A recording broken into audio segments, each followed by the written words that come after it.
I'd like to welcome Congressman Mike Gallagher. Do you How are you? want to start? We're doing well. We're excited to have you here in the midst of a busy campaign season. So thank you so much. And do you want to start off just giving a quick introduction of yourself and why you were joining us for today's event? Sure. Well, thank you, Sarah, for organizing this. And I had the privilege of working with Sarah in a past life. I believe when you were but an intern initially, and now you have climbed the ladder, and one day you will rule us all. But really appreciate you organizing this event. And look, it's a shame that we can't do this in person, but we're all adapting, right? I've spent a lot of time in the last few months operating from my basement here in Alloway. Mike Gallagher, if you don't know me, I'm in my second term in Congress, from Green Bay, originally served in the military for about 7 years after college, did a few deployments to Iraq, worked in the intelligence community, then came back to Wisconsin, worked at Breakthrough Fuel for a bit in Green Bay. And honestly, in 2015, 2016, was just my master plan was to work in the private sector in Green Bay and teach at UWGB. I'd use my GI Bill to get my PhD. So I was going to do academia and private sector. And then an unexpected opportunity emerged to run for Congress. And I did it thinking there was no chance in heck I could win. And here I am 4 years later. But I do think, it illustrates the importance, as a young professional of being engaged. And you never know when an opportunity to serve the community pops up, and it's a privilege. It's as nasty as politics is right now. It is awesome to be able to represent Northeast Wisconsin, the greatest part of the country. Absolutely. Well, and we thank you. We know that a lot of the people that registered and are participating in today's event are equally as invested in their own communities and making their own change. So I'm looking forward to hearing what they have to say as well. With that, the time is roughly 11:09, 11:10. We're going to start our 30 minutes of time for the pre-approved questions before we open up the forum for everybody. So the first question we're going to ask you is, what are you going to champion at the federal level that would directly impact young professionals' careers? Great question. Well, I think the most obvious thing is that all of us, young professionals, mid-career professionals, everybody, we're in the midst of a pandemic right now, and we're going to be living with it for a while. Even in the best case scenario, let's say we have a vaccine tomorrow, we're still going to be feeling the negative impacts economically, psychologically, physically for a while to come. And so I think the immediate priority for Congress, regardless of who controls it, and for any individual member of Congress, should be figuring out a way where we can continue to safely reopen and get ourselves out of this pandemic and allow our small businesses in Northeast Wisconsin to survive and allow parents to be able to send their kids to school in person as opposed to having them in front of screens all day. I just think that has to be our urgent priority, and we need a strategy of focused protection where we protect the vulnerable population now that we know more about the disease, but we also are able to give schools the resources to help kids go to school in person, and we prioritize our kids' education. Now, easy to say, right? Harder to do. We've all probably had friends that have been affected by this. My wife had a good friend. You probably saw on TV a Broadway star named Nick Cordero who passed away tragically, and he was a statistical outlier. He was 41. He was completely healthy. He got it very early in March at the time when we didn't know that putting people on ventilators was not a good idea. And so there's always going to be situations like that, and we have to do everything we can to protect the vulnerable population. The second thing I'd say is, like, if you take a step back and think about what's different about our generation than prior generations, well, then some pretty big things emerge quickly. The first and most obvious to me is that we are going to be changing jobs more rapidly than previous generations. The statistics say less than 5 years on average will change jobs. So that old model of working in the same company for 30 years, relying on a pension, a trust fund, will no longer be the norm, right? It'll be for some people, but by and large, our generation is going to change a lot. So that has two implications. First, we need to create a generation of lifelong learners with a versatile skill set that begins with modernizing our education system so that we can better help people deal with disruptions caused by trade or automation in various industries. This is why I introduced a financial literacy bill that would improve basic financial education in our K through 12 system. I think our higher education system is going to have to transform and lean heavily into a competency-based digital learning model where you as a young professional can work, but also earn a graduate degree in case you want to move into a different career.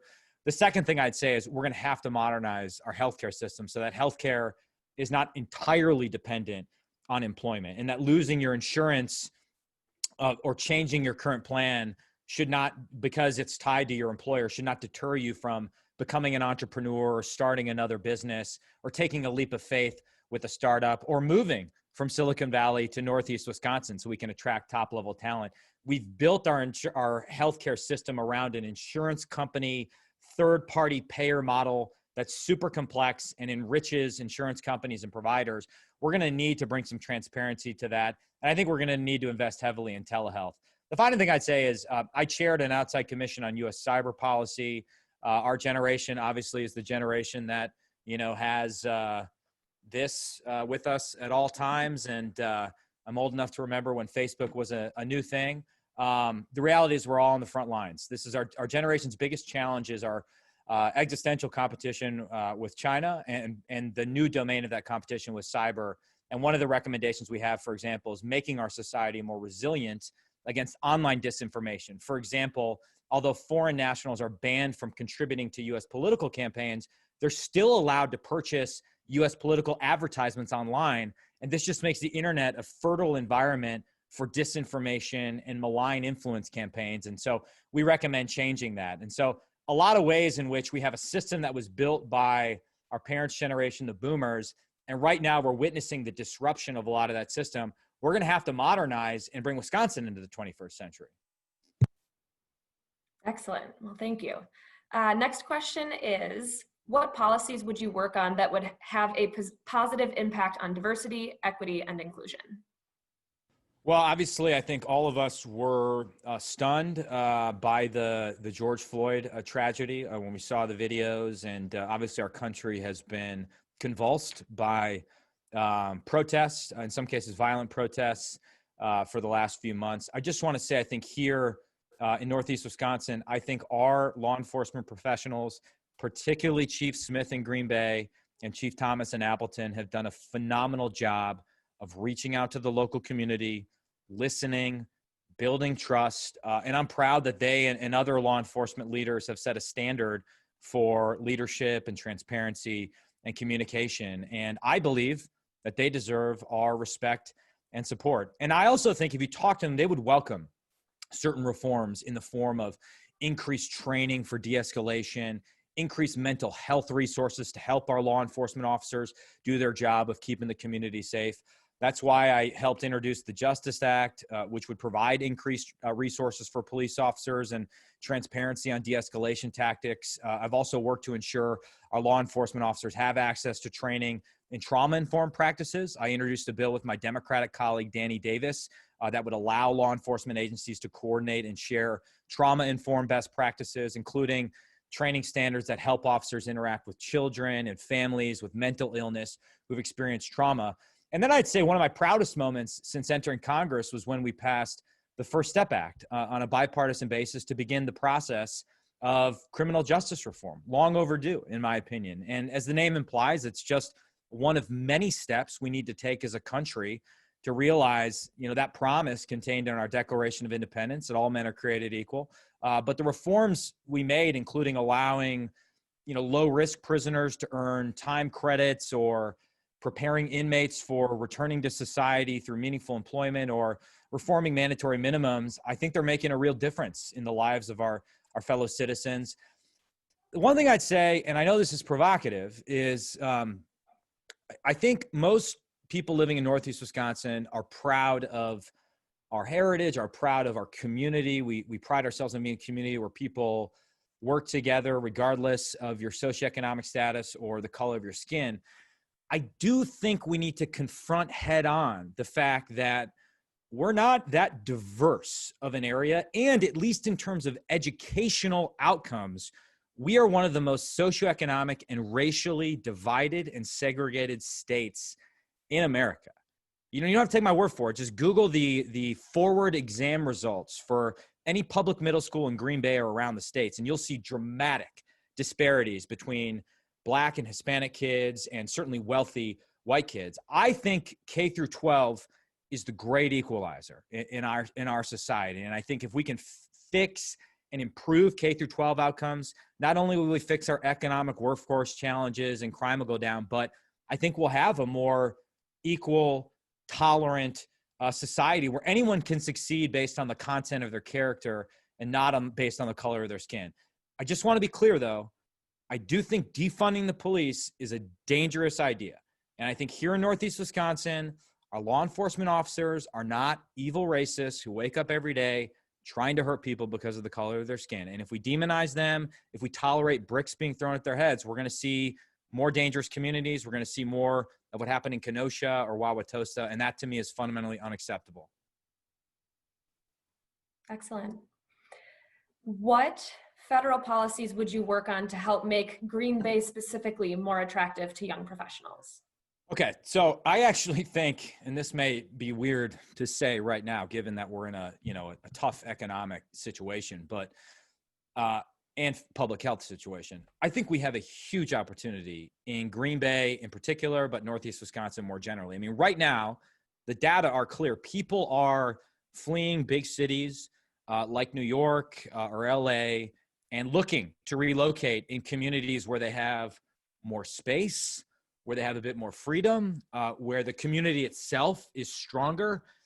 And why is it that Austin and Nashville are always the destination of choice? That drives me crazy. And I know that Green Bay and Appleton can't compete when it comes to weather, but we have a huge opportunity to attract top-level talent from around the country if we get a few big things right. One of my favorite books is When Pride Still Mattered, the biography of Vince Lombardi. And there's this great moment when he's taking his first recruiting trip when he's working at West Point to Green Bay in the 50s. And he looks around, it's the dead of the winter. And he's like, can you imagine living in this godforsaken place? Well, I can, and I do. But it should remind us that we can't compete on weather. We can't make, Green Bay the sexiest city in the country with a Whole Foods and a Soul Cycle on every corner. But we can compete on our strengths. And I believe our strength is a recognition of and a respect for and a rewarding of humble hard work, right? That's what makes our community so strong. That's what makes this the best place in the country to start a young family. And I think that actually moves the needle for people deciding, where do I want to locate and start to plant roots? And as I mentioned before, I think that starts with a dramatic investment in our K through 12 system. I mean, that's something we could control. There's no reason why Wisconsin in general and Northeast Wisconsin in particular couldn't have the best public education system in America. That would start to move the needle and start in terms of attracting young families to live here and work here. I also think that with advances in telework and telemedicine, there are a lot of businesses that if we had a more friendly economic environment, both in terms of the tax and the regulatory environment, they could start the next big company here in Green Bay or in rural areas of Brown County.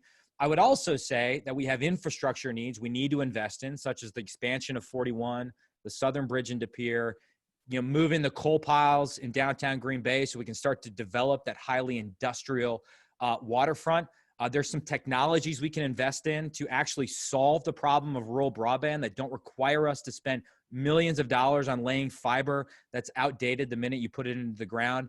But the final thing I'd say is that there's something at the intersection of technology and environment that I think we haven't fully explored. If you talk to our old boss, Sarah, Craig Dickman at Titletown Tech, I think you would agree with this. But I think we could make Northeast Wisconsin not just a national leader, but a world leader in some clean energy technology, certainly when it comes to clean water.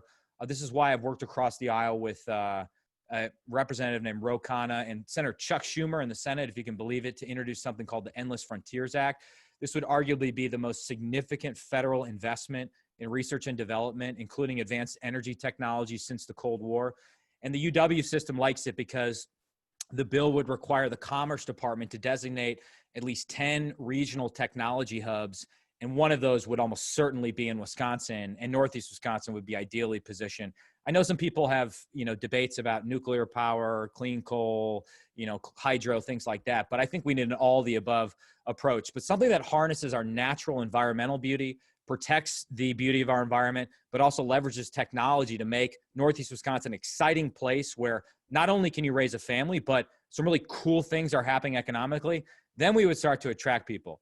That, and, we should be the beer Silicon Valley of the world with all these little breweries that are popping up everywhere, and the fact that people tend to like drinking beer in Northeast Wisconsin. I can't argue with that. So this next question, I'm going to give you one statement and then a follow-up to it. According to the U.S. Census Bureau, young professionals, which is categorized as people aged 25 to 44 years old, make up an estimated 24.6% of Wisconsin's population as reported in 2018. If elected or re-elected, how will you ensure that you stay connected with those young professionals to ensure you represent the will of the people and our best interests? Great question. So when I was first elected in 2016, I was the second youngest member of Congress by a month. Now I'm barely in the top 10 because in 2018, a lot of youngsters, I sound like an old man yelling, "Get off my lawn," were elected. But I still get mistaken for a staffer and not an actual member of Congress from time to time when I try and go through security. And I think that and the fact that I'm barely in the top 10 is a good sign. I think that we're electing younger people is a great sign for the Congress. My problem with Congress is that it's filled with careerists who've been there for 40 years, who are totally out of touch with the needs of our generation. And in some sense, I think for all the complaints about a lack of bipartisanship in DC, and I get that, and that's why I do a lot of bipartisan work, there's actually a bipartisan consensus among leadership in both parties around maintaining the status quo. Because leadership in both parties actually agree on the same thing, which is they want to stay in power. They don't want to get voted out of office. And so they don't want anything to change. And they're totally fine with having a $1 billion political blood sport happen every 2 years, even if no problems get fixed. And so I think we need to change that. That's why I focus so much on political reform. I've also led something called the Millennial Debt Commission to address our growing fiscal crisis. I'm a member of the Climate Solutions Caucus to address climate change and the risk it poses to our health and security. And I'm a longtime member of the Problem Solvers Caucus, which is a mix of members on both sides of the aisle that are trying to shake up that sort of top-heavy power structure in D.C. On the political side, I also have an effort to recruit young veterans on the conservative side to run for office. I'll confess to you, however, I've now doing this for 4 years, and it really has gone by like that. I have not figured out the best approach to social media and engaging with people on social media, because my experience is that social media, particularly Twitter, is just a cesspool of vitriol. It's not a place to have a dialogue, and in-person discussions are way better than just throwing bombs on Facebook or Instagram or TikTok or whatever the young kids are using these days. In fact, the moment I'm out of politics is the moment I'm going to be deleting all of my social media accounts, because I think it's making us all stupid. And I think it's making a lot of my colleagues forsake the actual job of legislating for the unproductive job of trying to become famous on social media and cable news media. If you want more of my thoughts on this, I wrote an article in The Atlantic called How to Salvage Congress, which kind of digs into this. But the reality is it's kind of making all the members in Congress like the dog in Up, it's like squirrel. Well, how do you respond to every single thing when you're trying to actually fix problems? So if you guys got ideas on how to navigate that balance on social media, I need your help with that. The final thing I'd say, to tie back to where I started, is I think the best way that we can ensure that Congress is in touch with young professionals is by filling it with young professionals. And I think that can be achieved best, albeit imperfectly, with term limits. Term limits, I think, would be the best thing to end that cycle of career politicians, the best way to get more people like me that can go to DC as a young professional and then return back home to Green Bay for a life outside politics. And one of my craziest moments in the last 4 years was going to the White House with a Democratic colleague of mine, Ro Khanna, who's a super progressive dude from Silicon Valley. And we both were there sitting there in the Oval Office trying to get Trump to endorse our bipartisan term limits bill. This was the only time in recorded history when a Democrat was encouraging President Trump to tweet. Let the record reflect. He did, but it went nowhere because leadership in both parties kind of killed the bill. So I'm a huge term limits person. Excellent. What commitments will you make to create dialogue and a greater degree of civic engagement among all of your constituents, regardless of demographics? Well, I think the first thing, I really struggle with this because on every day I get asked about something that one of my colleagues said, either a controversial member of Congress or the Senate or even the president. And the reality is I can't control what 434 members of the House or 100 members of the Senate or, one president of the United States are going to say on Twitter or elsewhere every single day. All I can really control is my own rhetoric, my own approach to this job. And I hope that you've seen, even those of you who don't support me and think my political views are absurd, that I have not been a bomb thrower, that I'm not one of these people that goes out of his way to attack the other side, that I'm someone who's trying to understand complex issues and do my best to represent this area, which, by the way, people in this area of the state don't agree on everything. But that's the first thing. You don't see me out there going negative. You haven't seen me in the last campaign or this campaign running cheesy attack ads. And I think we have too much of that right now. And so maybe I'm just a small actor in this broader environment, but I think with my own behavior, I can at least model something better that creates dialogue. The second thing I'd say is that, the reason I'm involved in Problem Solvers, or I'm a founding member of the Four Country Caucus, which is a group that brings together veterans on both parties, or that I've been involved in political reform. And, as a result, I was ranked #1 for bipartisan leadership in my class. It's because that's the mentality I had when I was in the Marine Corps. I didn't care who you were, where you're from, what your socioeconomic background, what the color of your skin is. We were all Marines. We had to work together to get a difficult job done. And I've tried to bring that same mentality to Washington, D.C. And I think it's that model of servant leadership that works best. In the Wisconsin delegation alone, I've worked with all the Democratic members. I've teamed up with Gwen Moore on supporting medical research. I've introduced legislation with Ron Kine to support getting more graduate medical students in Wisconsin. And we just introduced a piece of legislation on the dairy industry, trying to figure out low persistent pricing. And then finally, I've worked really closely with my colleague and friend, Mark Pocan, and him and I disagree on most things, but we're good friends, to bring the manufacturing of life-saving drugs back to the United States. So you don't have to take my word for it. You can ask them. I view part of this job as just doing what's right for Northeast Wisconsin, regardless of whether you're wearing a red jersey or a blue jersey. And then finally, I just would say, to kind of tie it back to what we were talking about before on political reform, I think that's the issue that transcends all the other issues, or makes it very difficult to have constructive dialogue because the political system is so broken. And so if we're able to get upstream of those problems, revive our proud Wisconsin legacy of political reform. I mean, this is the birthplace of the progressive Republican movement under one of my heroes, fighting Bob LaFollette. We can revive that with things like Final Five voting, nonpartisan redistricting, Honest Ads Act, things like that. I actually think we can get a more productive political dialogue that reaches everybody, regardless of their ideological views or their background. Thank you. So we have one last question for this first portion. We'll close out the agreed upon questions with, what's your proposed approach on stabilizing the economy through the pandemic? Well, as I said at the outset, here I am broadcasting from my basement. It's very glamorous. But I think that suggests what I said at the beginning, which is we still going to have a long way to go. And I think we can begin by doing something very obvious, which is I shouldn't be broadcasting from my basement right now.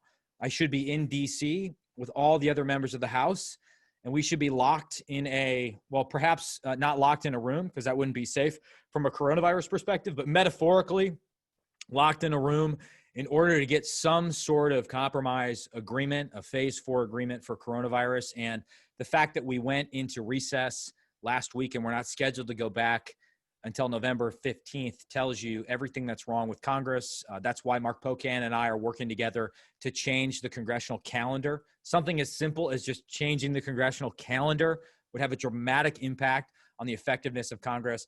I also think both sides are going down this road of brinksmanship over, we need a $3 trillion bill, no, a $1 trillion bill. We can actually just immediately put to use the $135 billion in unused PPP funding that hasn't been allocated.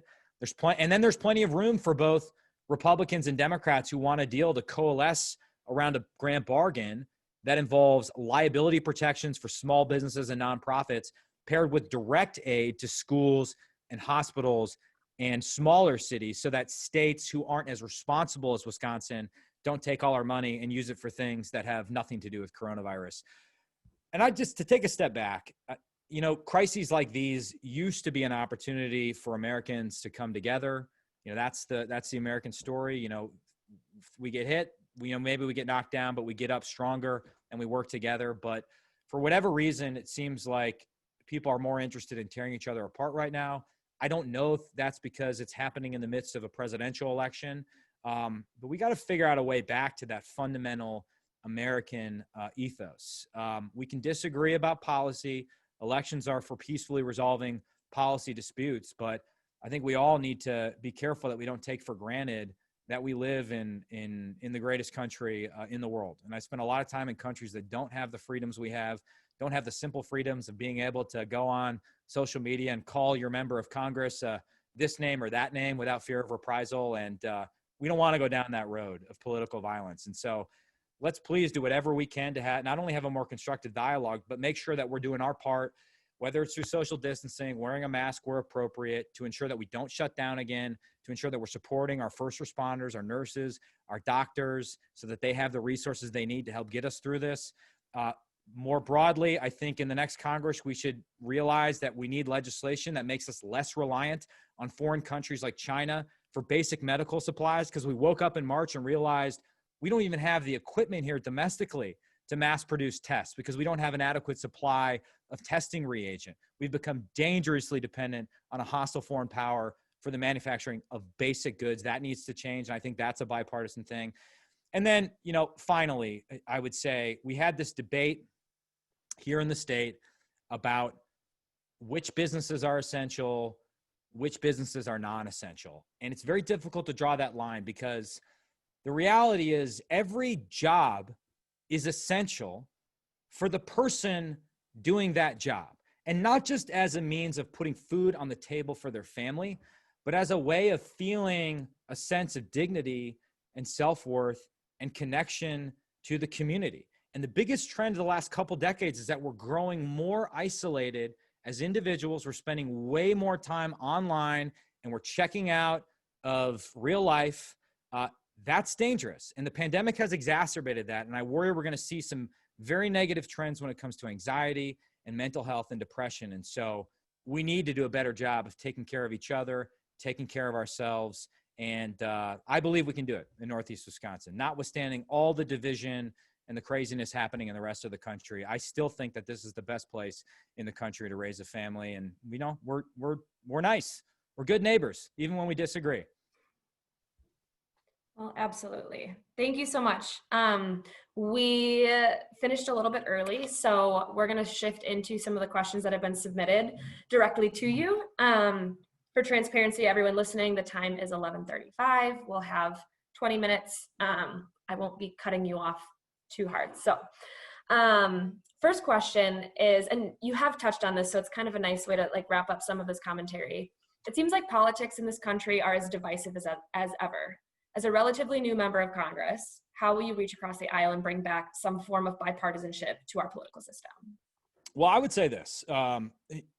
Here's my biggest concern going into the election in November.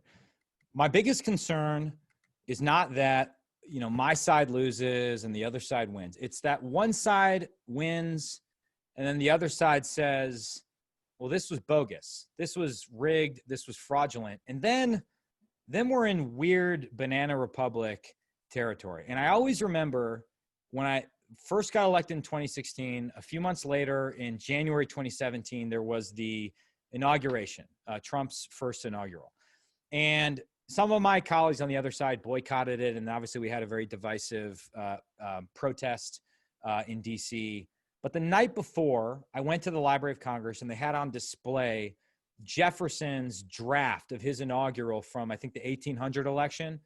That was a divisive election. We almost screwed up this country, a decade and a half into the whole thing because of that political environment. But he had this beautiful line where he said, we're all Republicans, we're all Federalists, and he found a way to bring the country together. And it just gets back to this idea that it's easy to take for granted something as simple as the peaceful transition of power. This is why Reagan referred to it as something that is at once commonplace and remarkable. But I'm telling you, having spent a lot of time in countries where there is no peaceful transition of power, where your religion or your party affiliation literally can be a death sentence, we have to be very vigilant not to go down that road. In addition to that, I would just highlight, I think everyone in public office, it starts with how they conduct themselves, their willingness to listen to people, reach across the aisle. I think my record reflects that I've been willing to do that. And the final thing I'd say, in addition to the political reform stuff I mentioned before, is take an issue that I've worked very close on in the last 4 years. I do a lot of national security work, and in particular, I focus on defense competition between the United States and China, right? That is not a partisan issue at all. I actually think we're witnessing the rebirth of a bipartisan foreign policy consensus. And as evidence of that, I just would highlight the fact that I don't know if you guys remember the scandal around the NBA. There was the Houston Rockets GM tweeted something in support of the Hong Kong protesters. And then he got a lot of backlash because the NBA makes a lot of money in China and they don't want to criticize China because then they'll make less money. A lot of us were outraged because it looked like this was an American company essentially bowing down to a hostile foreign power. And so we sent a letter to the NBA saying, don't allow yourself to be coerced by the Chinese Communist Party. We don't want that to be the precedent. That was not only me as a hawkish Republican signing that letter or Tom Cotton and Ted Cruz signing it. The other co-signers included AOC. AOC signed my China letter. I mean, I don't know another issue in American politics that unites me and AOC. Actually, AOC and I talked to her on the House floor about this. We agree on the idea. I have a bill that would outlaw lobbying for former members of Congress, because I don't think your time in Congress should be a path to getting rich as a lobbyist. She agrees with me on that. So I think take the person you think you don't agree with on anything. I guarantee you the Venn diagram overlaps in some way, and you can find a way to move the ball forward. Absolutely. The next question is asking for your opinions on the timing of the Supreme Court nomination. Well, first, let me say, I think Justice Ginsburg was a trailblazer and a dedicated public servant. And even though I didn't agree with her judicial philosophy, I was in awe of her remarkable career. I do think the simple standard, even though various senators are doing backflips on both sides to try and square what they said in the past with current reality, is that the president clearly has the authority to nominate someone. Every single president who has, almost every single, with maybe one exception, who has faced a vacancy in an election year has made the nomination. So that's fair game for Trump to make the nomination. And then historically, the standard tends to be whoever controls the Senate, it's their prerogative to consider that nomination and vote to confirm. And in this case, the Republicans control the Senate. And so they feel like, they have the ability to confirm the nominee. And I think history, 17 out of the 19 cases where both parties have controlled the White House and the Senate, suggests that they are right.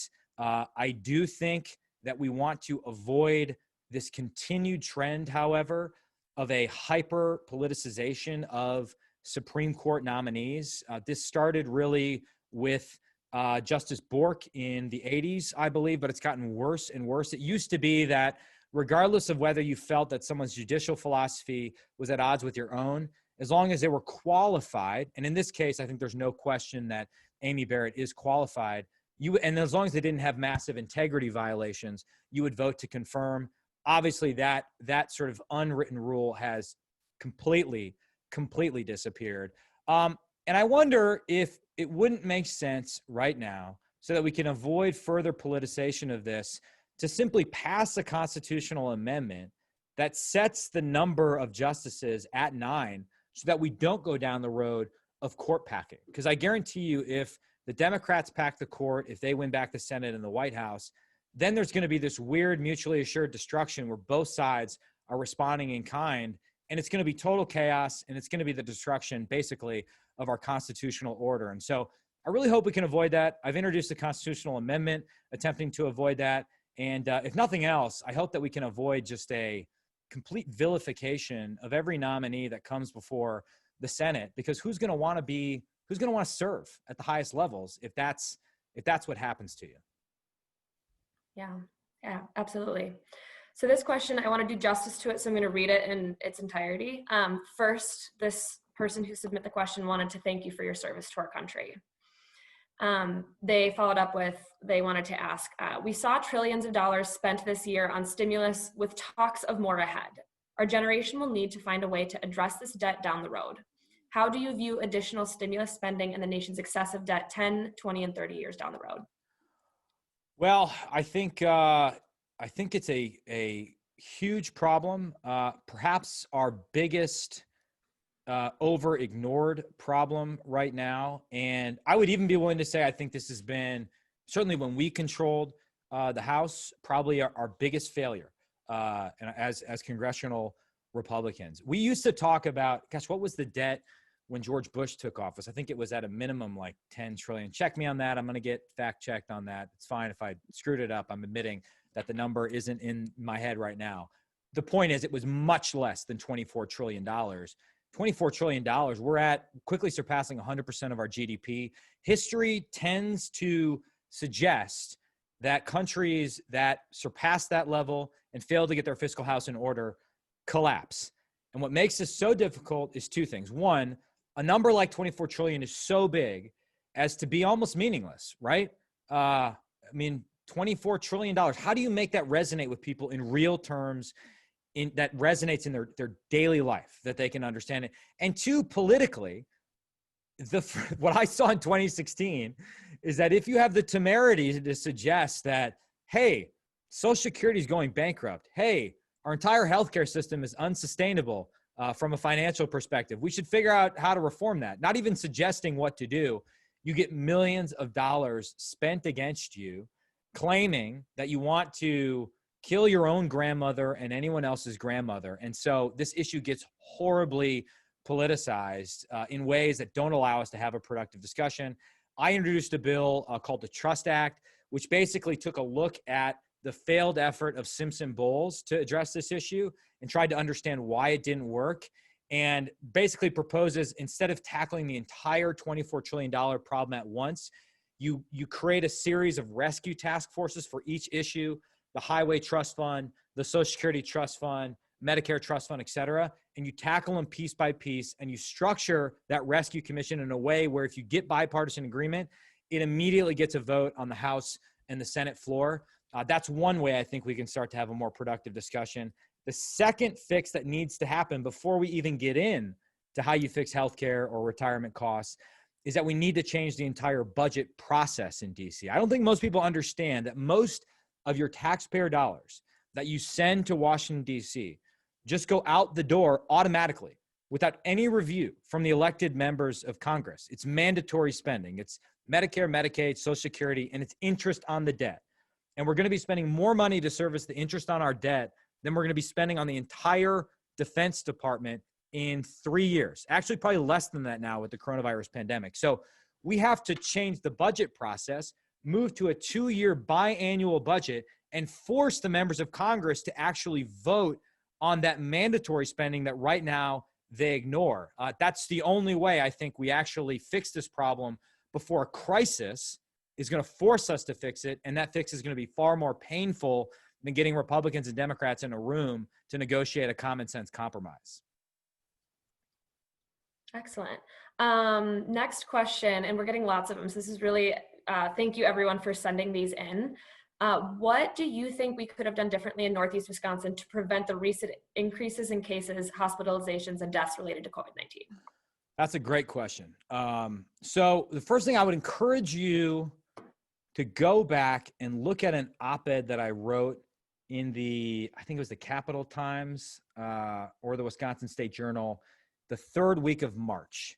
And I outlined at that point what my approach would be.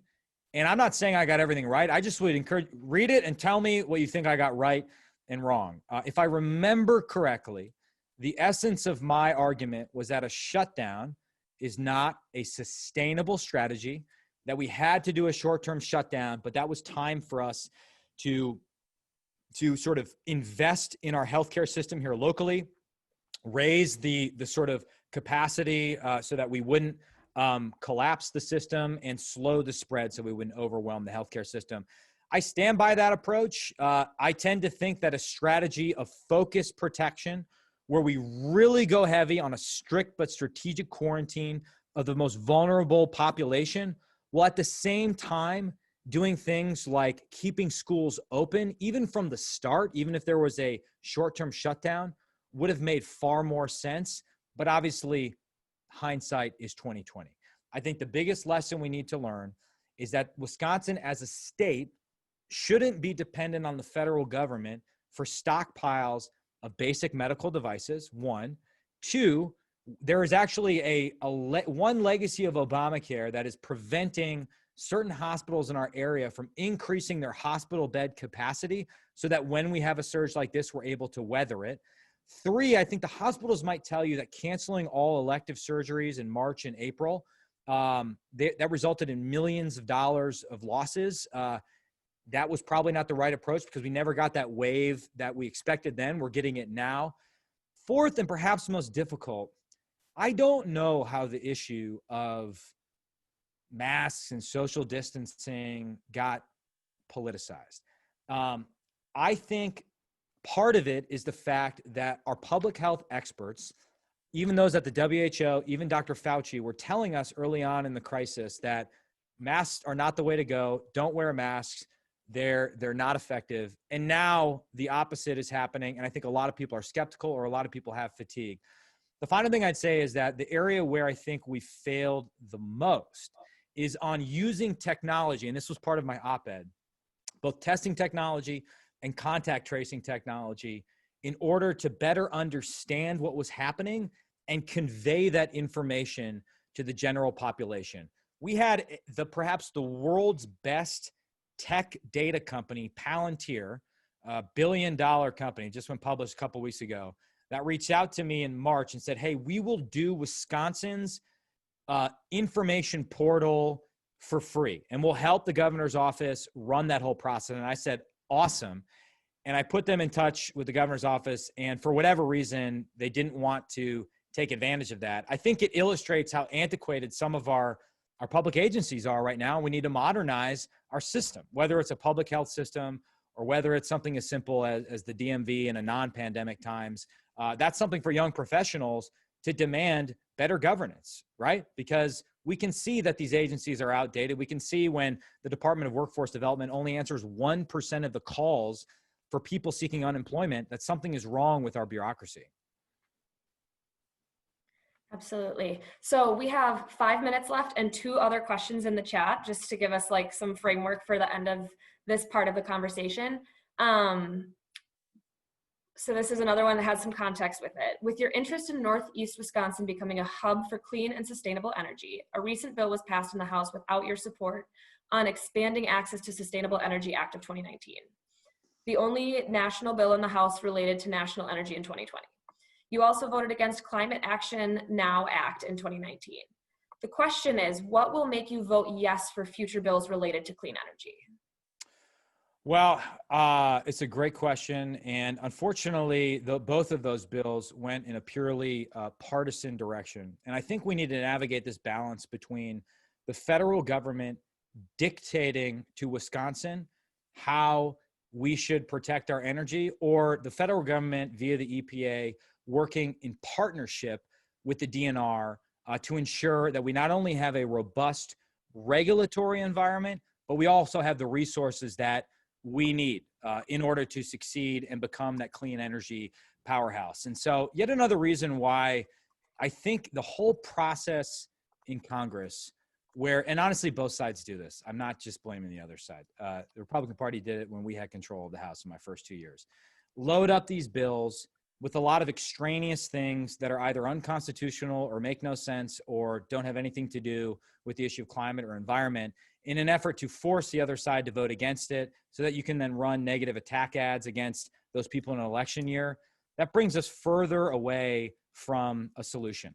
The second thing I'd say is that in light of that, we really need to continue that focused effort on what Northeast Wisconsin needs. And rather than passing a bill that would have very little impact on our region in particular, taking a more targeted approach like defending the Great Lakes Restoration Initiative, which is absolutely vital for our clean water, which is an area where we've had enormous success and bipartisan success, opposing something in our own backyard, like the Back 40 mine that they're building in Michigan, and then even something as simple as opposing the overall regulatory process on things like methane. It makes no sense to me that we would be making it easier for methane pollution to happen in the United States in general, but also in Northeast Wisconsin in particular.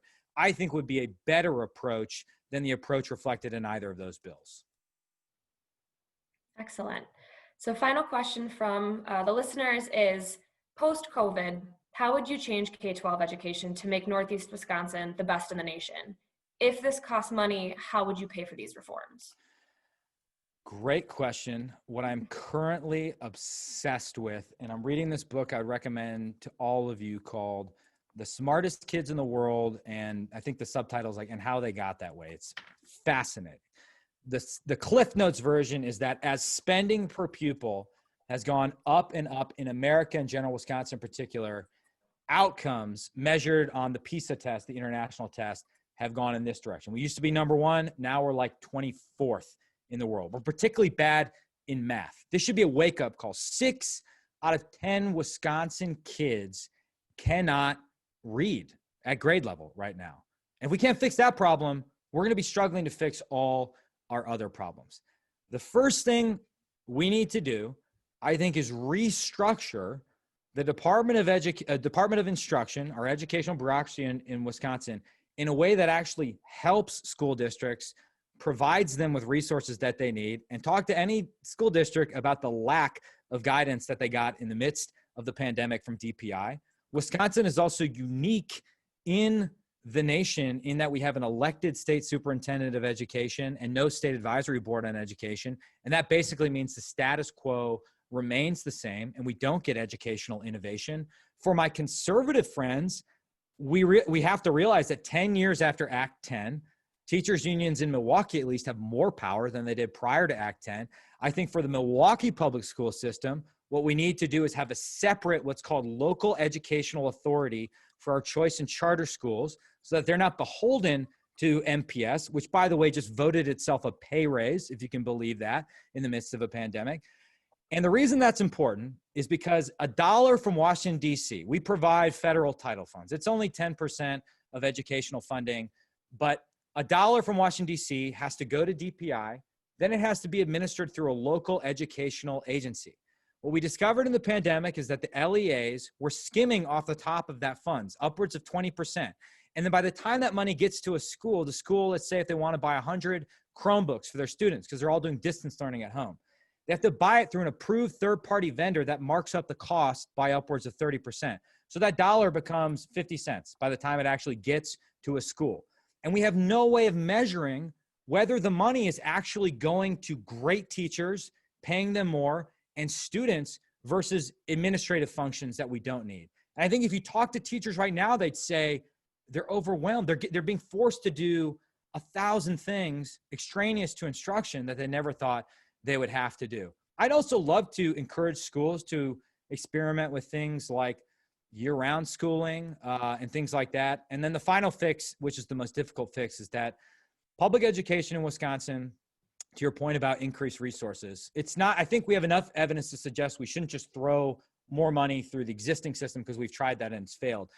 We need to understand where the money's going and where it's being used effectively and then be able to hold principals accountable. We need data on a school-by-school basis as opposed to a district-wide basis.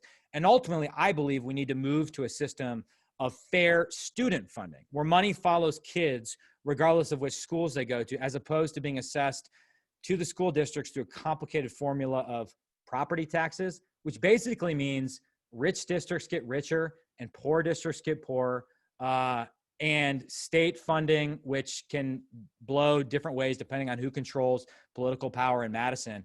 I think there's a different formula for how property taxes are assessed and how that money is provided to the school districts that would actually get us in a better situation. But kids need to be able to read at grade level. We need some sort of recruitment effort for the best teachers all around the country to come to Wisconsin and save our schools, because right now they need to be saved. Well, thank you. I think that's a great note to end on. I do want to make the comment that there were a decent number of questions that we don't have time to get to today. Is there a way that we can direct people if they want to follow up with you or your campaign on any of your opinions on additional information?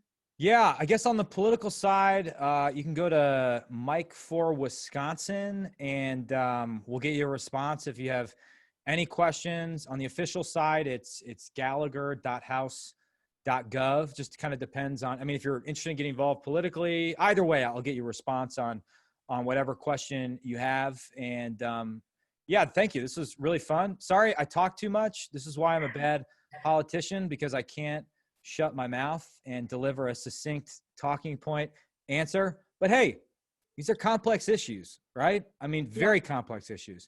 Any politician telling you they have a simple solution to a complex issue is probably lying to you. So let's all use our brains. Let's avoid getting sucked into the political vortex that's consuming the rest of the country. We can survive the next month, and let's just preserve what is awesome about Northeast Wisconsin. Absolutely. Yeah, on behalf of everybody, I do want to say this is just a refreshing way to get information compared to, like you mentioned, all of the horrible social media, and it's just really hard to know. And I think we appreciate how candid you've been with us. And I do encourage everyone listening to reach out to you if they have additional questions, because as you've said, you're here to represent our best interests. And I don't think that enough of us exercise that right to communicate with our elected officials. So thank you so much. And thank you for filling the time with really helpful information. That's what we brought you here for. So the talking is exactly what we needed. Thank you guys. This is fun. Happy to do it again. Absolutely. Without further ado, I would like to introduce Representative Amanda Stock.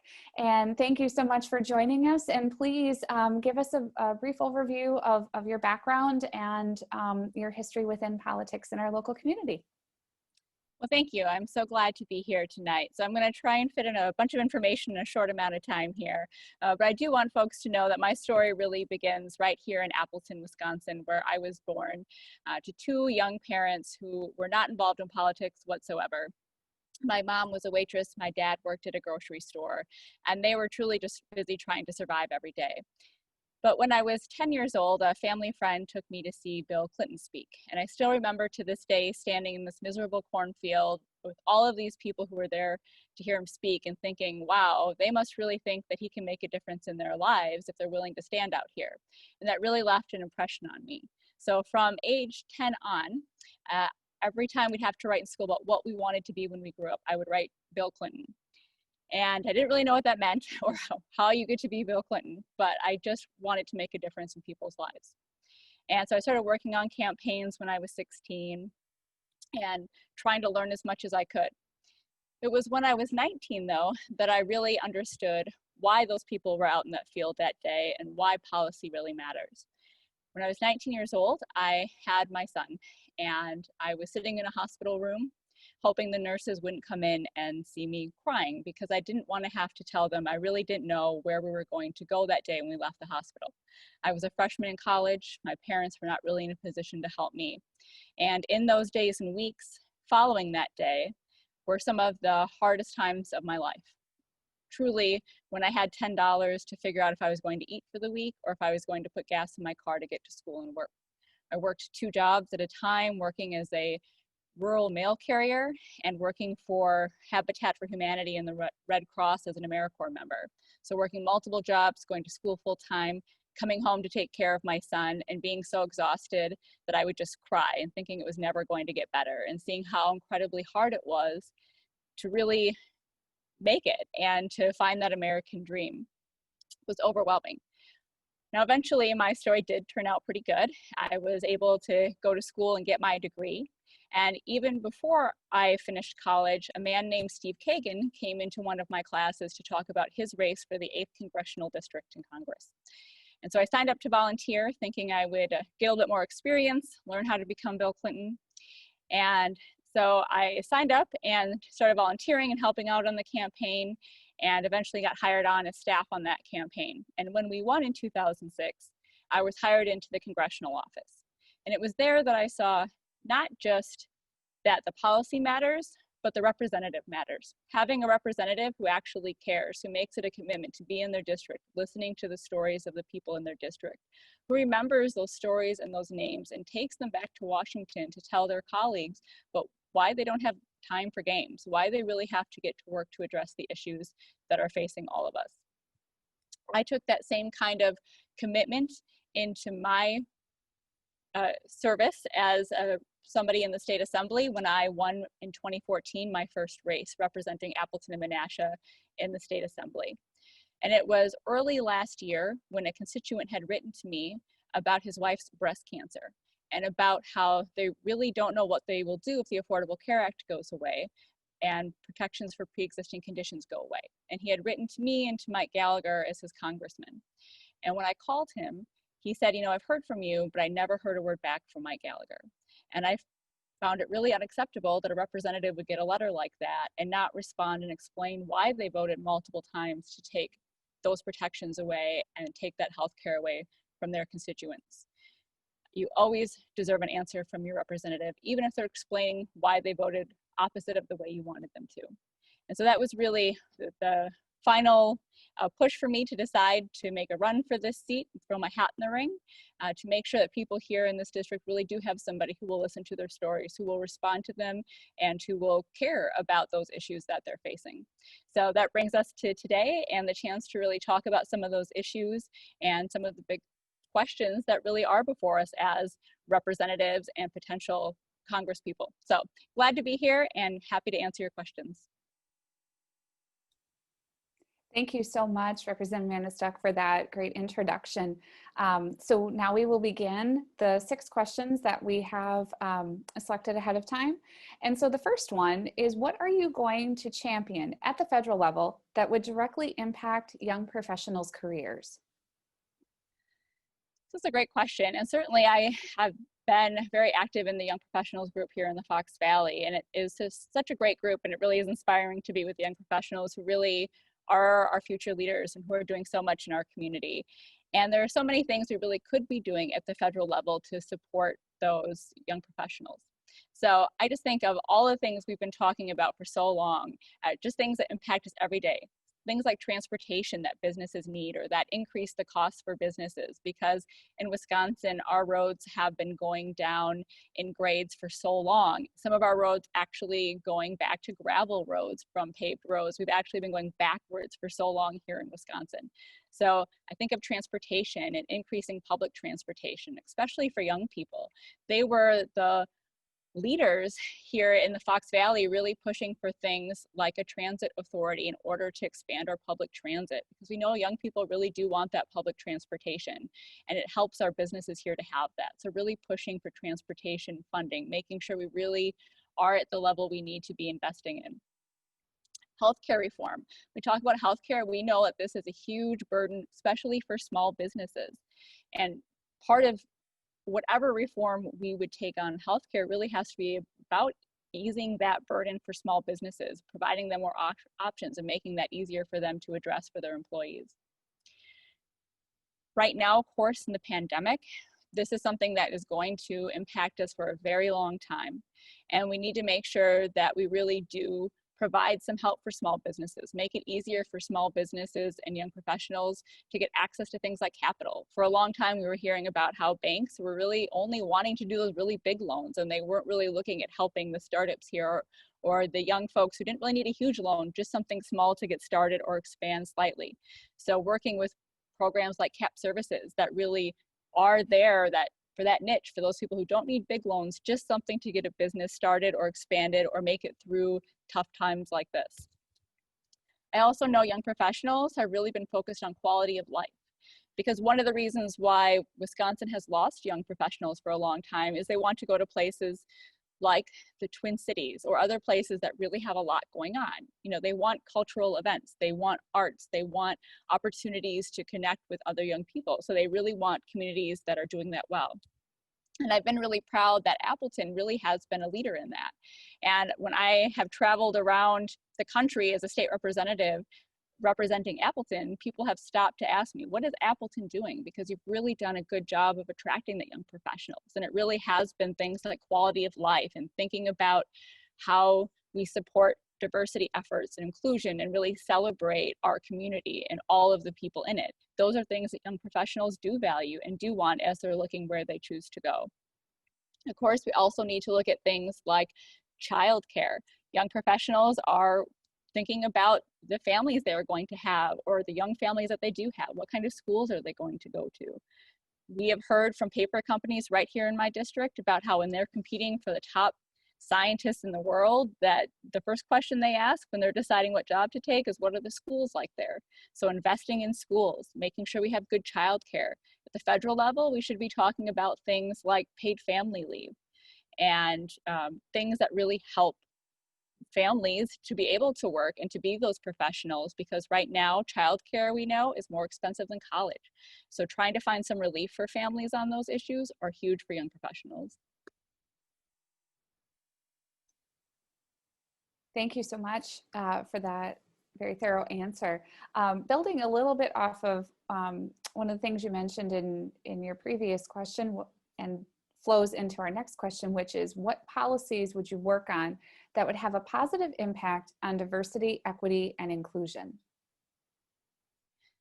One very important thing is to actually support trainings and to support efforts to really educate people on what diversity and equity means. And so this has been really frustrating to see at the federal level that the Trump administration would say that they no longer are going to support diversity trainings. And with Mike Gallagher's support, you know, not speaking out against that, because that really is so key. Especially when we talk about those young professionals, we know young professionals value diversity and that our young professionals are diverse. So they want to travel to places where they are welcomed and where they are treated as they should be. And so supporting those trainings, supporting those education efforts is very important. Also, it's not just about training. We actually need to create communities where people really are welcomed, where they really are treated well, where it's not just something you say, oh, we've done that training, so we're good. So we really need to work with our city, with our police departments, with all of our government agencies to make sure that we really are a community that is open and welcome and diverse.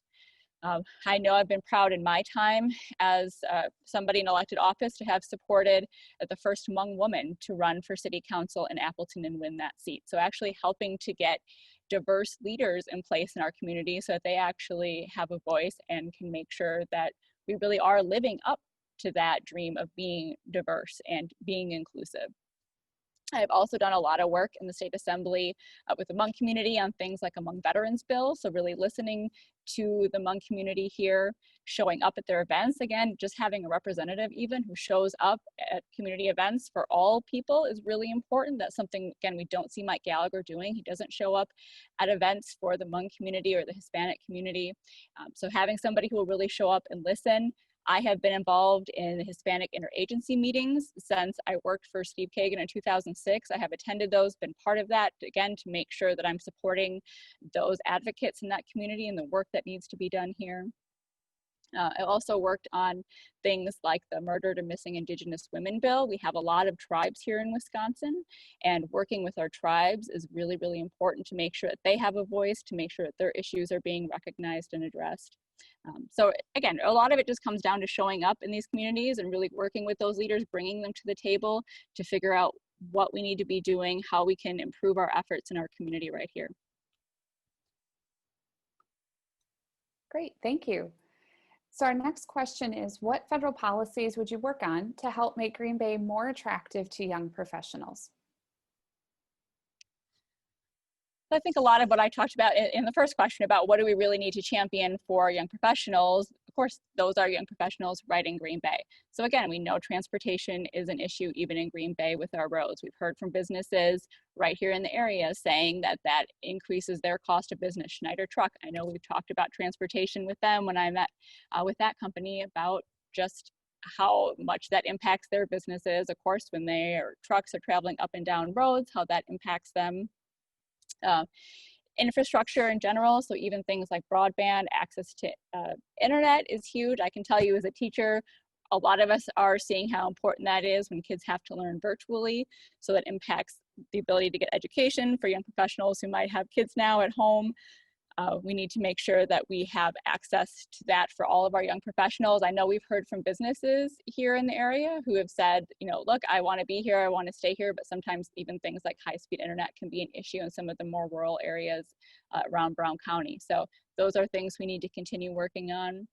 And again, making sure that this is a place where people are welcomed, where there's a quality of life for young professionals here, that they are supported. You know, Wisconsin has been at the very bottom for startups for a very long time. And it's very hard if you're in Green Bay to be a startup company to really get those angel investments you need. So looking at how we work with investors in the state to make it more attractive to invest here, to make it more attractive to maybe try some riskier investments than more traditional investments right here in Green Bay, and really show that, look, we can even be a place for those exciting investments in those startups. Excellent, thank you. So our next question is just a little bit involved, and I'll start off with a statistic that then informs the question itself. So according to the US Census Bureau, young professionals, considered people aged 25 to 44 years, make up an estimated 24.6% of Wisconsin's population as of 2018. If elected, how will you ensure that you stay connected with young professionals to ensure you represent the will of the people and our best interests?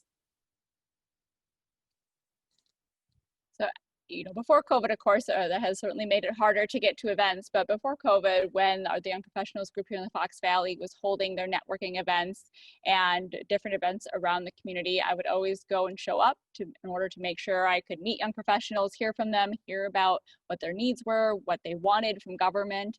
I would continue to do that, of course, once those events are happening again, or even virtual events that are still happening now like this, where showing up, making sure that you really are listening, that you're making yourself available to hear from young professionals directly is key. Again, I think that's just the biggest #1 thing, is a representative who shows up in the district, who doesn't just sit in Washington listening to lobbyists, but who really is in the district listening to constituents, is the #1 thing you can do. You know, Mike Gallagher has never really held a public town hall that wasn't just for Republicans. I have held public town halls where anybody could come talk to me couple times a year, every single year that I've been in office. So making yourself available through public town halls, responding to constituents when they are emailing you is key to make sure that you're staying in touch and that they understand what you're doing as their representative. So I would continue to do that at the federal level as well. Great, thank you. Our 5th question, what commitments will you make to create dialogue and a greater degree of civic engagement among all of your constituents, regardless of demographics? One of the things that I'm most proud of my time in the state assembly has been my work with the Wisconsin Future Caucus. So I actually created this caucus with my colleague Adam Nealon, who's a Republican from Pewaukee area. And the whole goal of this caucus was to figure out how we can bridge the partisan divide and work better together. And we actually won a national award for that last year because that work was recognized. And I think that's really important to show that I really can work with anybody, and I am interested in working with anybody who wants to work with me on the issues that matter here.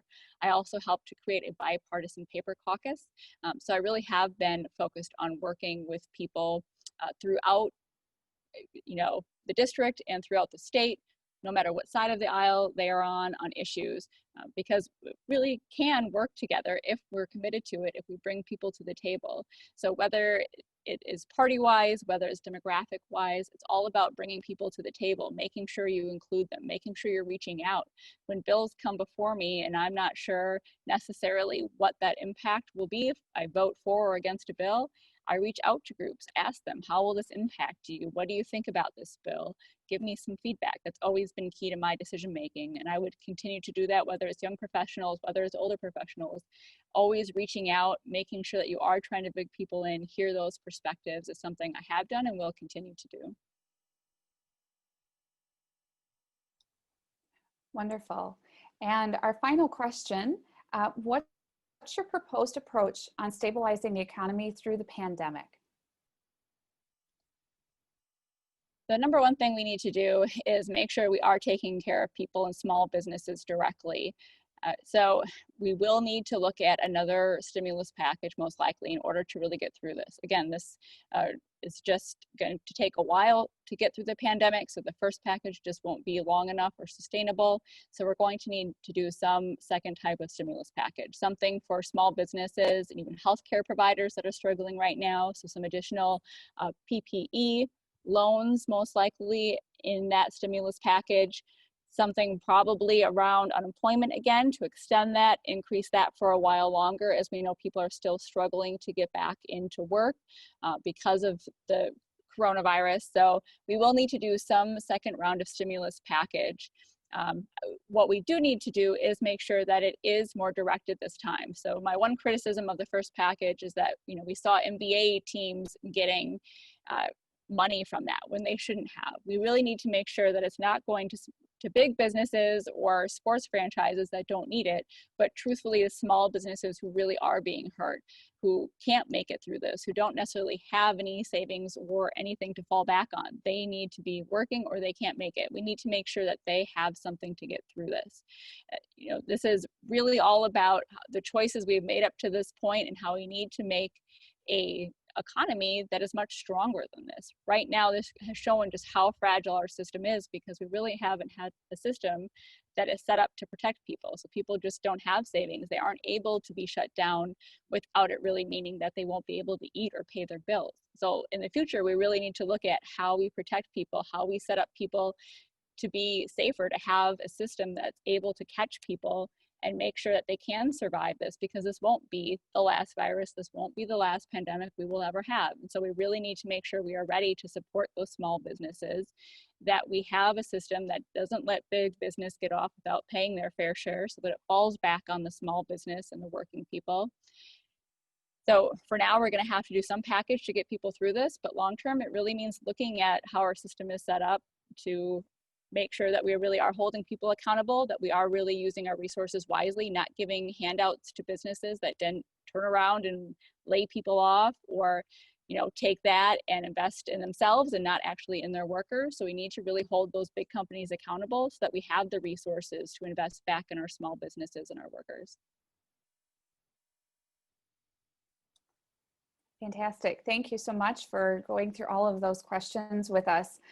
So that concludes the first part of our event with our pre-planned questions. And now we're opening it up to all of you as attendees.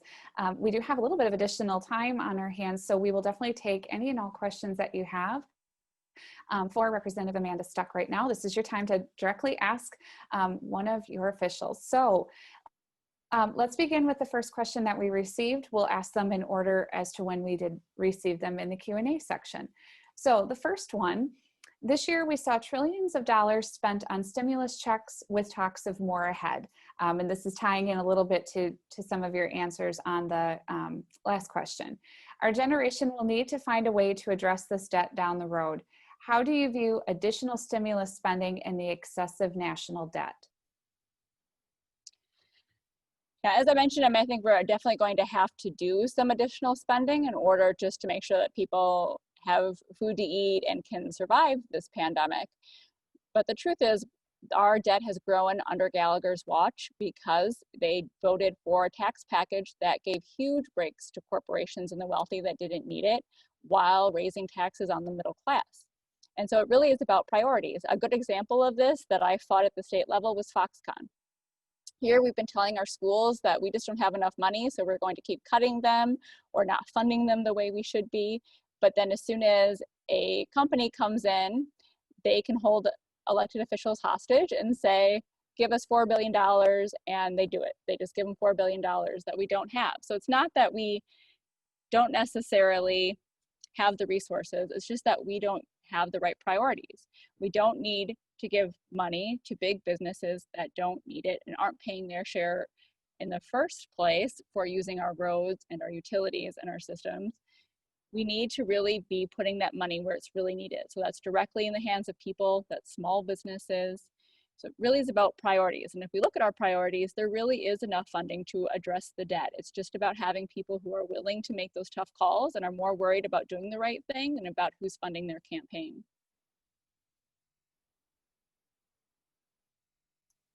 Great, thank you. Our next question. It seems that we have already stopped discussing reforms in policing in America since the deaths of Jacob Blake and George Floyd. Would you support significant reforms in our justice system, such as defunding the police? Thank you. This is a great question. So I certainly support reform and know personally a little bit about this. So my husband's best friend was actually killed by the police during a mental health crisis. And now I certainly support our police officers. I have written bills with police officers on human trafficking. I've been endorsed by police unions in the past. I certainly support our police officers. I know they have an incredibly hard job. Unfortunately, politicians for too long have not been doing their job and really addressing the issues that we face. And we've been leaving it to the police to deal with everything from mental health to homelessness, almost every issue that plagues us. We really just have not dealt with it as elected officials. We've just left it to the police to deal with all of it. So to me, defunding the police isn't about taking resources from the police or saying we don't appreciate the police, but it's about being honest about where we haven't been putting resources and where we haven't been doing our job as elected officials. So it is about making sure that there is mental health funding and making sure that that is there. I'm actually part of a group right here in the Fox Valley called the Dream Team, where we have law enforcement, mental health providers, advocacy groups, victim response groups, all working together to say, how do we respond better? And many of the good police officers I know and work with will agree that we do need a change. That if somebody is having a mental health crisis, or particularly for some groups that don't have a great history with police departments, we do need to work on a response that maybe includes social workers, or work on increasing funding for training for police officers so that they have a better background in de-escalation and working with some of these people who are in crisis situations. So I do believe we need these reforms. We need to really talk about these issues so we can talk about how we have solutions to them. Certainly that includes bringing law enforcement to the table. It includes bringing those advocacy groups to the table. We need everybody at the table.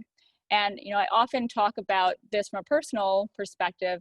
I actually work as a personal care worker part-time, even though I'm an elected official, because I have those student loans to pay myself.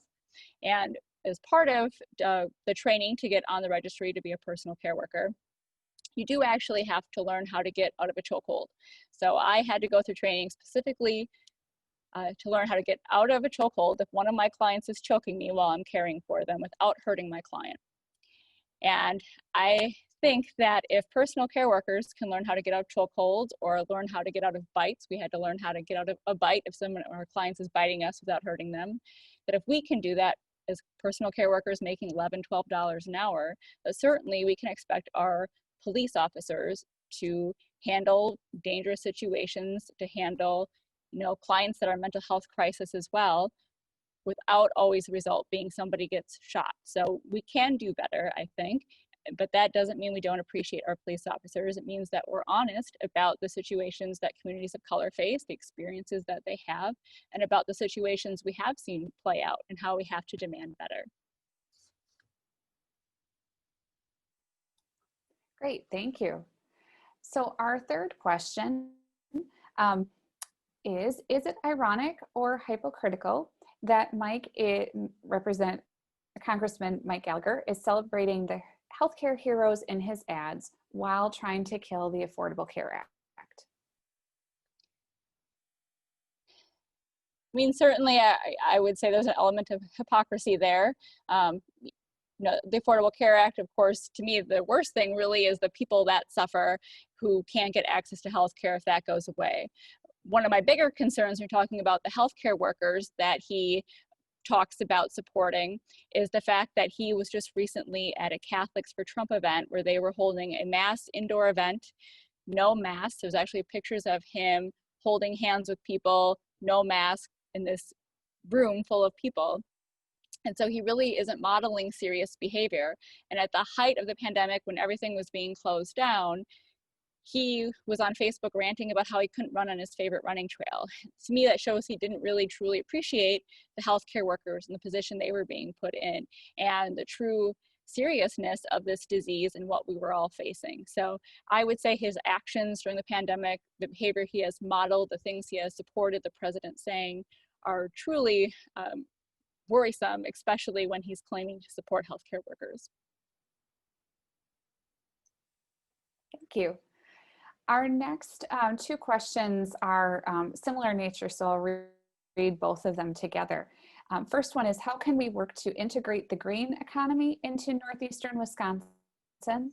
Followed up with, politicians have promised and failed to act on the very real threat of climate change. Do you support the Green New Deal?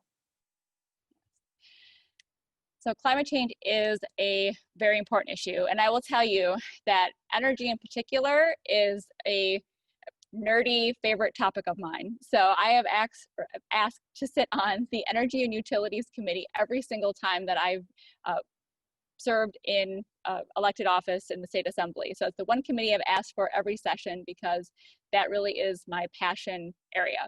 I actually traveled to Germany on a legislative tour on energy because they really are leaders. They have ambitious goals. They are very similar to Wisconsin in so many ways, climate, demographics. There are so many things that we can take from them that if they're able to do there, that there's no reason we can't do them here in Wisconsin. So it was really exciting to learn about what they're doing, to see all the things that we can take back here and replicate. So this is something I'm very excited about. This is something that is a big interest of mine. And I will tell you, it's not just from the perspective of the environment, which is huge because nothing else really matters. Truly, the economy, whatever it is, doesn't matter if we can't drink water and breathe our air because it's polluted. So the environment is one of the most important things. It is the most important thing, truly. But not just the environment, but jobs also. So my husband, who is a sheet metal journeyman, actually had jobs when the state was investing in wind turbines. And when those jobs went away, he did also have work in the frac sand mines. We know that those are not sustainable jobs, but the green energy jobs are. And we have heard from business owners who have said, I would be creating jobs in your state if Wisconsin was more friendly to renewable energy. And the truth is, we still are subsidizing dirty energy that we know is on the way out. So one of the most exciting things about my work with the Future Caucus, the bipartisan Future Caucus, is talking to my Republican colleagues around the country. And truly, there is agreement, even on the Republican side, about the fact that just purely by market forces, fossil fuels are on their way out. So we really should not be subsidizing fuel that is on the way out when we really have renewable energy systems that are sustainable, that can create jobs here and good paying jobs, and that truly is competitive if you look at the market right now. So truly taking away all of those extra taxes, the Trump administration actually put tariffs on solar energy. So looking at these things and making sure that we really are creating a fair playing field for renewable energy and not subsidizing dirty energy is key and will create jobs and will help us create a better environment. And it is something that we absolutely have to do. Even our military has identified climate change as a threat to our national security. So it is a very important issue. It is something we can no longer ignore. We have to act on it. Thank you very much. Our next question comes from one of our young professionals, of course. As a young professional, I worry about changing jobs and having to factor in how I will get my health insurance. Medicare for All would allow me flexibility to jump into a job that doesn't provide me insurance.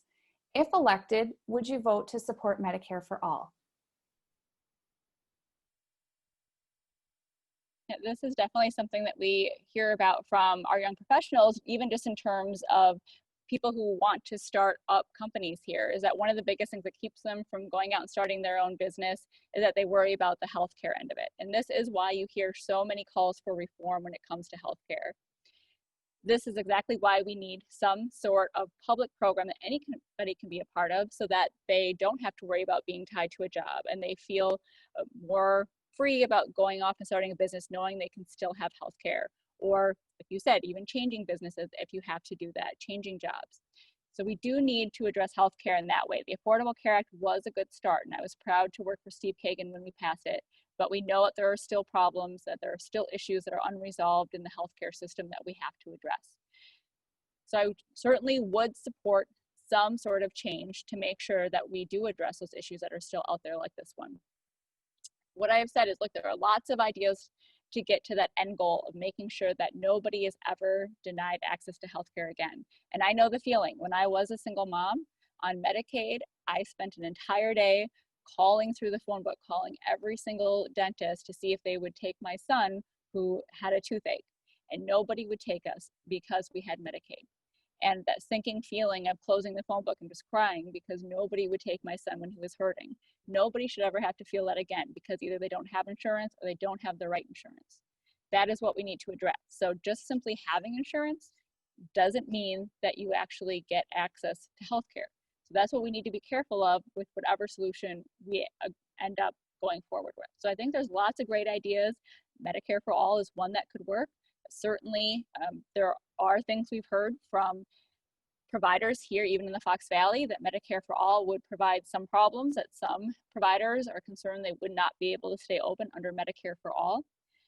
Our former CEO of ThedaCare, John Toussaint, actually has been recognized nationally for putting forward the idea of a Medicare Advantage for All kind of program. So basically, you still have the Medicare for everybody to access, but you would also have some sort of private market that could drive that innovation, drive that competition a little bit that we still do want in healthcare. So I think that would be a great idea as well. What I always say is I'm never going to be the kind of politician that says my way or the highway, even if it means nothing gets done. I would rather work with people to bring ideas and solutions to actually get something done, even if it's incremental change, to get to that big final goal of making sure that everybody will have access to healthcare and never have to worry about changing jobs or wanting to go and start a company again. Wonderful. Thank you so much. Our next question goes off of something that you alluded to in some of your previous answers, and this is on transportation. So the question is, Wisconsin as a whole lacks public transportation. A survey was sent to residents to discover how people see transportation in the community in 50 years. What is your vision for transportation, specifically relating to the connection between job opportunity and transportation access?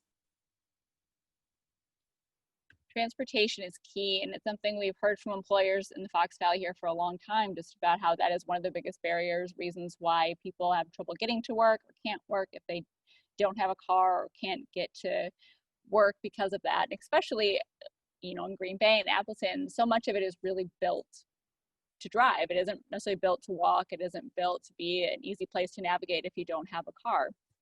So we really do need to look at our public transit systems. Again, I put forward the RTA bill at the state level, which would allow regional transit authorities, so it would allow the local municipalities to vote themselves, to tax themselves a very tiny bit in order to be able to expand public transportation. We know young professionals in particular are less likely to want to buy a car. More so, they do want that public transportation option. So that would allow our public transit authorities to really meet the needs of the employers and the community where they are and based on what they need directly. Unfortunately, that bill has been put forward even before I was in there. My predecessor was the one who first put that out there, and I continued on, but we just haven't been able to get Speaker Voss to have a hearing on it to let us even talk about the issue. He has said he considers public transportation welfare. And so changing that attitude and really making sure that our elected officials know it's about attracting jobs, it's about attracting those young professionals. And of course, it's not even just about public transit. So it's even about things like Uber. I helped vote on the Uber bill that we passed here in Wisconsin, and having representatives that really are responsive to changing technology and changing transportation issues. I know under the Future Caucus, we have held events talking even about electric vehicles and what that means in the future in terms of electric vehicles being on our streets, or, you know, companies that will come in eventually someday and have cars that drop you off and go pick up somebody else, and how we need to have representatives who are ready to be open to new technology and how that's going to work, and the questions that will raise. I mean, that will certainly raise policy questions that will need to be addressed in the future. So, you know, we need people who are willing and open to change into what the possibilities are when it comes to transportation. Also, I just lastly want to talk about trains, because that's something here in Wisconsin that we've had a lot of back and forth on, where we had some money to increase our rail capacity, and then simply for political reasons, we turned that money away and didn't actually expand that. But eventually making sure that we really do have a rail system that can connect Madison, Milwaukee, the Fox Valley, and really make sure we're connecting our state through that opportunity as well is important.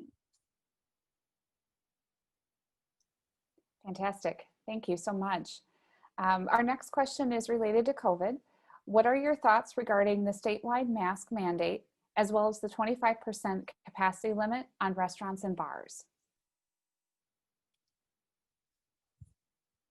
So I would say that this is a hard question, because there's no doubt that anytime you're mandating somebody to do something, that is a very difficult thing to do, especially as a legislator. I take that seriously when we are looking at this and putting this forward. But the truth is that you look at the data and there really is no other answer. We have to move forward with these mask mandates right now. We are the hot spot. Unfortunately, I think Wisconsin is great and should be #1 in almost everything, but we don't want to be #1 in COVID numbers. And unfortunately, we really have been at the top recently. So that is why we need the mask mandate, why it had to be extended. Ideally, if everybody would comply and do what they could, we would get to a point where we don't have to have the mask mandate. So that really is the goal. The goal is to eventually get over this so we don't have to have this. I certainly know that restaurants are suffering because of having to reduce numbers, having to comply with these orders, and I certainly feel for them. I don't take that lightly. That is not something that as a legislator you want to see happen or you want to have to do. Again, I think simply just based on the science and the data though, we're trying to do the best we can to protect people.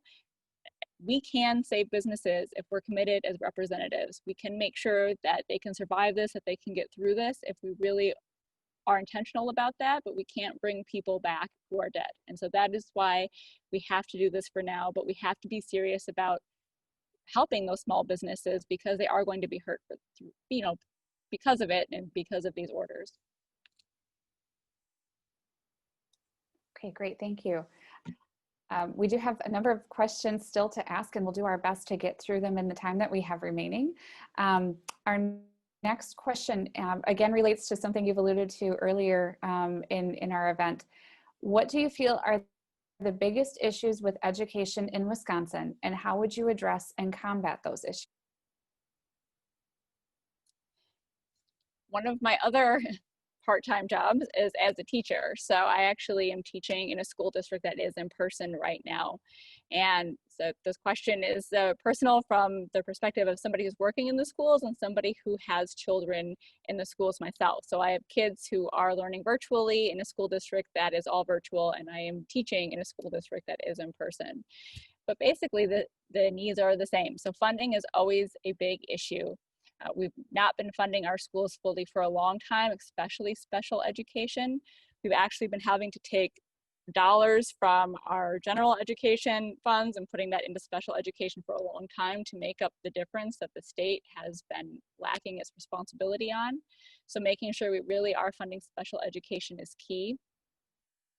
So really funding, that's the biggest thing that we need to do. We need to make sure that our schools have the money they need. Eventually, we do need to look at changing our school funding formula, because it just simply doesn't make sense where you have poor school districts with higher needs that actually will get less funding because of their property than districts that are doing quite well and don't necessarily need that funding. So we need to make sure that we look at that funding system, make sure it is actually more fair, and that schools actually have the funding they need based on what their students need to learn, and not just on some arbitrary formula about property values.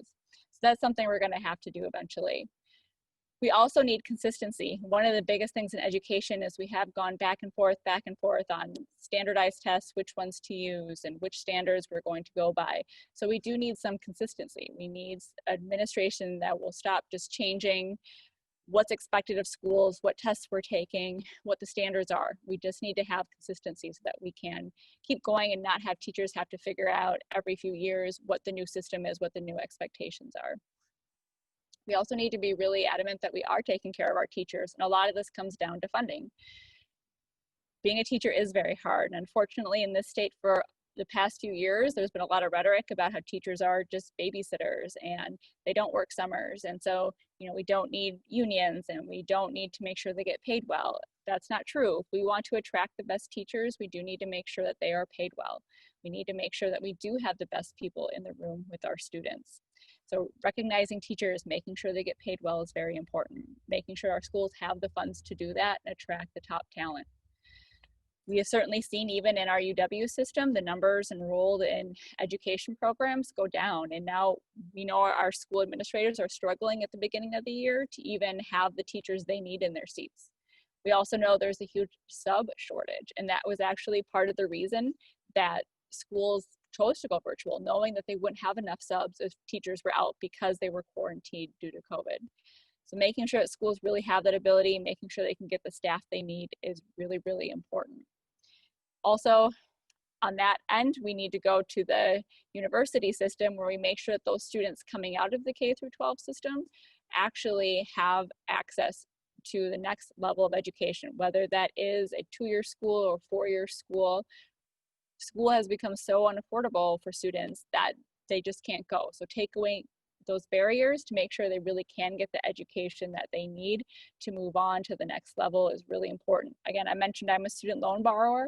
I know that burden. I know student loans were the only way I could get my education, but it is a huge burden. I'll be paying those loans off until I'm dead probably, and I will have to work second and third jobs like I do now to pay that off. So looking at how we can reform that system, about why the state of Wisconsin in particular has reduced the amount that it pays into the system so much that students have seen such a large increase because the universities have had to put that on the back of the students, where the state should really be using those tax dollars for our university system and not giving them away to Foxconn again or to these schemes that the state wastes its money on instead of really putting it into our schools.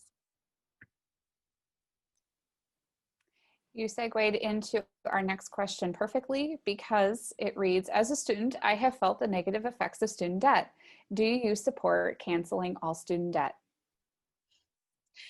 Well, I would say I don't support just canceling all student debt across the board. Certainly I don't mind paying back what I owed for my education. What we really need to address is the interest, right? By now, I've already paid back what my education actually cost. It's really that interest I'll be paying back forever.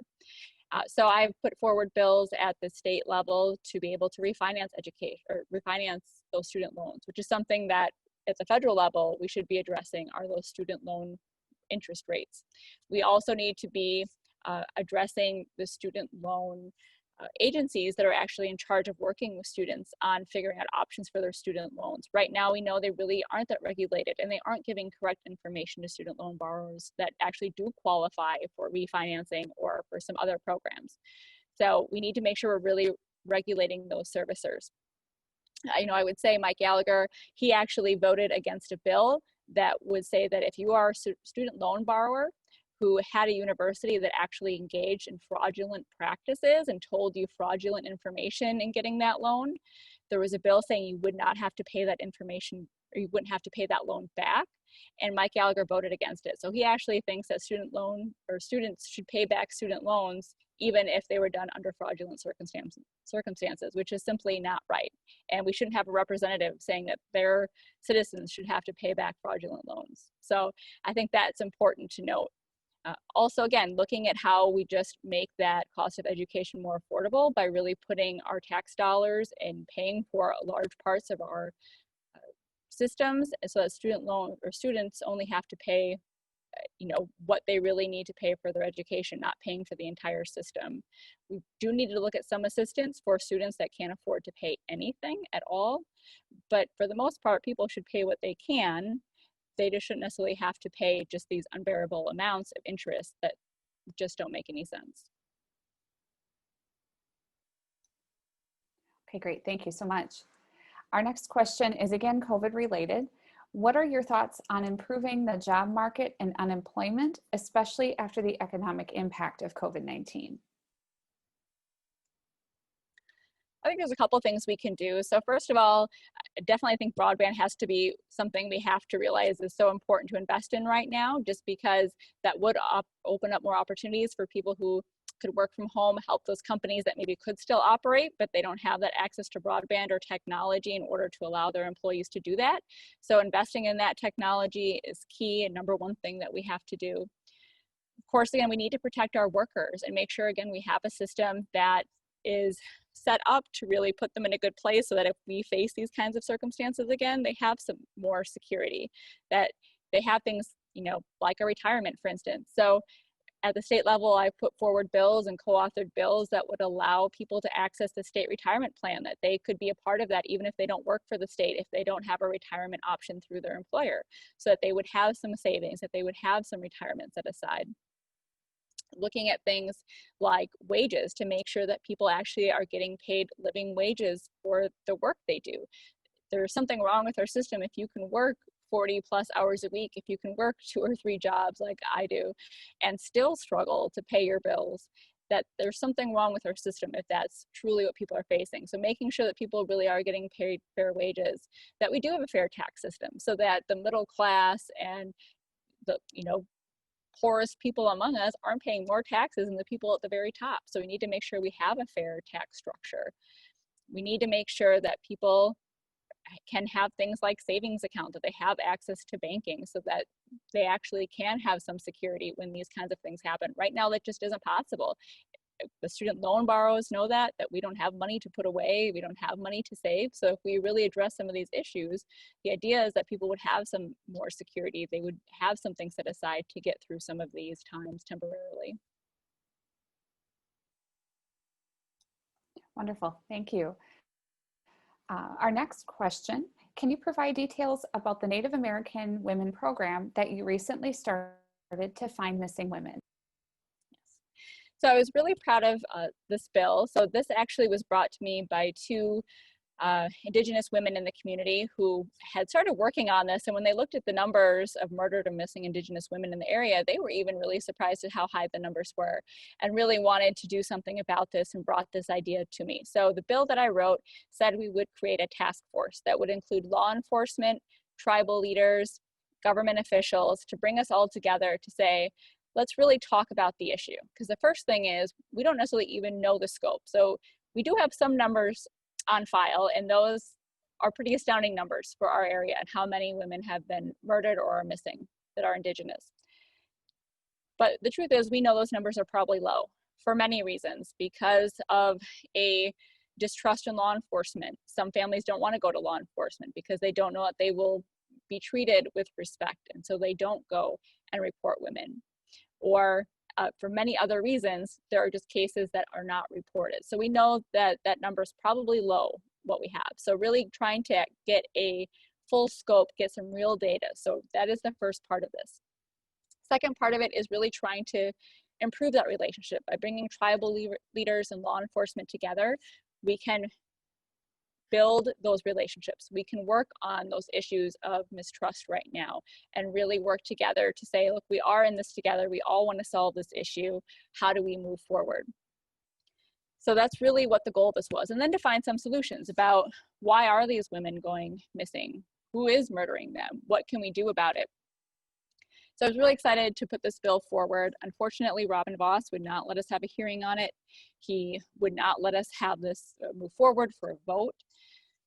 Unfortunately, that's just the dynamics right now in Madison, where if it's a Democratic-led bill, it just isn't going to go anywhere, even though we had Republicans sign on to the bill.